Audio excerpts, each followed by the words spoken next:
Hey guys, welcome back to Willow Creek. Hope you're all having a fantastic day wherever you are tuning in from.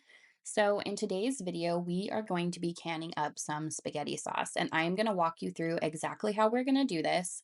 Now, the recipe that I am following is from the Ball Book. I will make sure to link it down below for you guys, and it calls for 20 pounds of tomatoes. So, I don't have the footage of me measuring these out, but I have measured them out here and there in between to make sure that I have the right ratio for this particular recipe.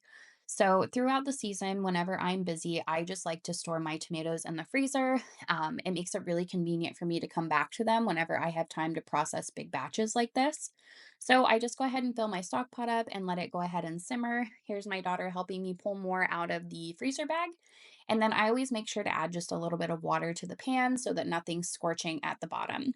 So as these continue to cook down, I just make sure that I add more tomatoes to the pot. And you don't want this on a super high or anything like that, especially whenever you're first letting them warm up. I just flip my stove on a medium and let these come up to temperature. And then as they continue to cook, we will immersion blend them down and add the rest of the ingredients. I did this out of order like I usually do, but you'll see it all works out in the end.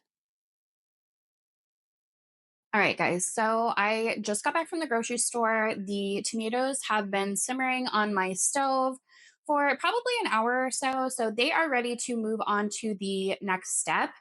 And you can go through the process of peeling the skins off, decoring them, doing all of those things.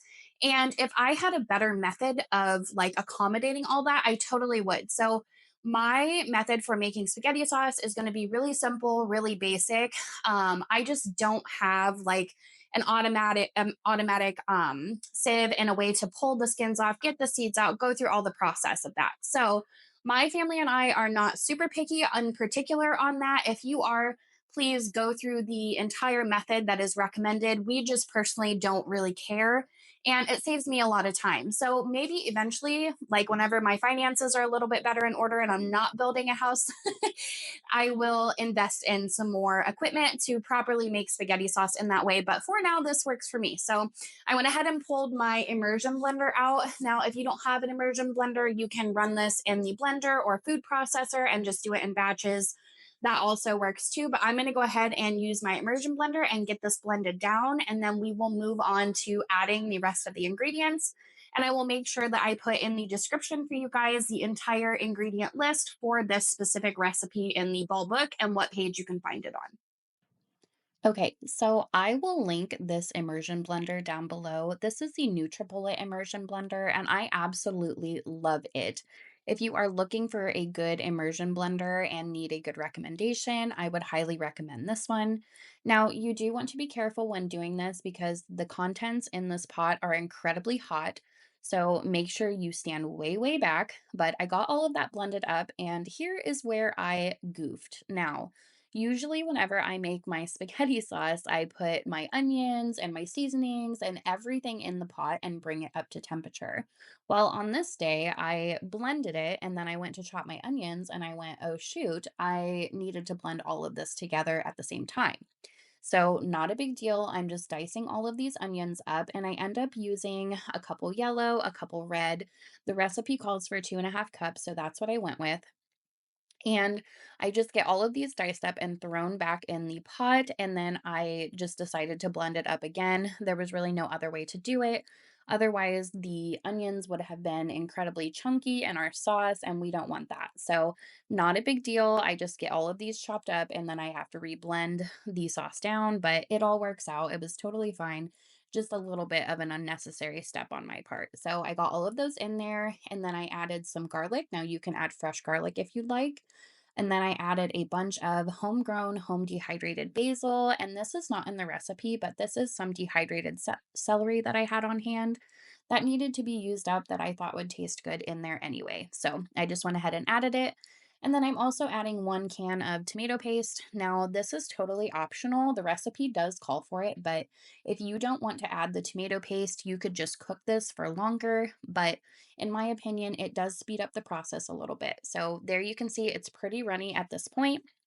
So I did let it cook for, I don't know, I would say probably anywhere from 3 to 4 hours. You can see in the top of my pan where we started and then where we ended up. But look at how thick and beautiful that sauce is, you guys. It turned out so good. And then I am skipping the lemon juice requirement and using citric acid.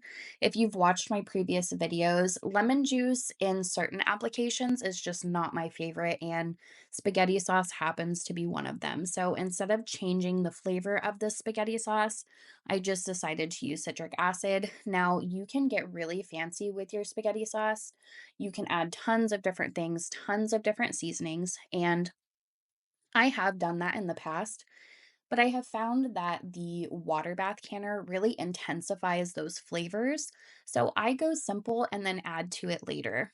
So I'm just getting all of these jars filled. I ended up getting 7 quarts on this day, which was perfect because that's what fits in my canner. And then I'm just adding a half a teaspoon of citric acid to each quart jar. Now, if you were doing pints, it would be 1/4 of a teaspoon, but since we're doing quarts, it is half a teaspoon. And then I'm just making sure to go back and really wipe all of the rims down. Now, I just used water and a paper towel. Some people prefer to wipe them down with vinegar. That's totally preference, whichever you would like to do. And then I am just going ahead and getting our lids on all of the jars. And then I am going to go through and put our rings on. So after all of the rings are on, I'm going to get them loaded into my canner. And we are going to process all of these for 40 minutes.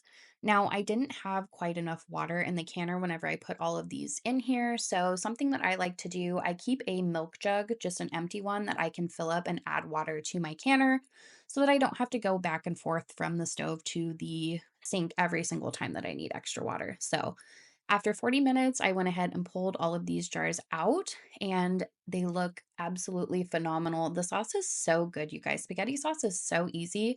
If you are new to canning, I would highly recommend giving it a try. I promise once you make it homemade, you will not want to buy store-bought spaghetti sauce again. So this has been a full 24 hours. I'm just going through and getting all of the tops wiped off really good.